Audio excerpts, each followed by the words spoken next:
এই মহিলাজনীৰ বাচ্চা হোৱা নাছিল, সেইকাৰণে এই দুজন চোৰক বিশ্বাস কৰিলে। এই দুজন চোৰে কিবা পূজা পাতল কৰি বহুত টকাৰ সোণা গহনা লৈ গুচি গ'ল, ৰাম ঠগন দিলে। এনেকুৱা মানুহক যাতে বিশ্বাস কোনেও নকৰে। এই মানুহ দুজনৰ ভাগ্য নাছিল এইখন। নম্বৰটো চাই লওক এবাৰ। মোৰ বাচ্চা হোৱা নাই 10 বছৰ হ'ল, সিহঁতক কৈছে কি বাচ্চা হোৱাৰ কাৰণে মই চবখিনি আমি গোটেইখিনি কৰি দিম, একেবাৰে টেনশ্যন নল'বা আপুনি আপোনালোকে। কি কৰিছে মোক পূজা পাতল কৰি কিনে দিলে আৰু পূজা পাতল কৰি কিনে মোক সেৱা কৰিব দিলে। সেৱা কৰিব দি কিনে মোক সোণৰ আঙুঠিটো খুলিব দিছে, চেণ্ডেল খুলিব দিছে, আঙুঠি গোটেই খুলিব দিছে, কাণৰ ফুলি খুলিব দিছে। দিয়াৰ পিছত মোক এনেকৈ সেৱা কৰিব দিছে। তাৰপিছত মোৰ বস্তুখিনি নোহোৱা হৈ গৈছে। তাৰপিছত বস্তুখিনি কি গাই পৰি গৈছে। তাৰপিছত সিহঁতে মোক গাঁঠি এটা মাৰিব দিছে, সোণৰ যিখিনি সোণা লাগিছিলে গাঁঠিটো মাৰাৰ পিছত সিহঁতে গুচি গ'ল। তাৰপিছত মোৰ সোণাখিনি যে চাওঁ, মোৰ সোণাখিনি নাই, গোটেইখিনি সোণা গোটেই লৈ গৈছে মোক। দুজন ল'ৰা আহিছিলে। এইটো ভণ্ড বাবাই হ'ব চাগে, এইটো চুৰি ভণ্ড বাবা এইবিলাকে কিবা হ'ব চাগে।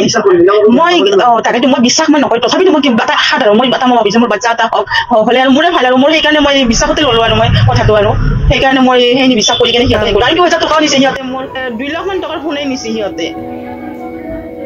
ইহঁতৰ মুখ দেখিলে গম পায় চুৰ যেন পায়।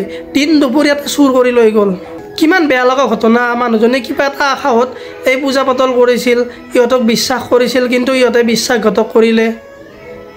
এইবিলাক অন্ধবিশ্বাস, কোনেও বিশ্বাস নকৰিব এইবিলাক। ধন্যবাদ। জয় অসম।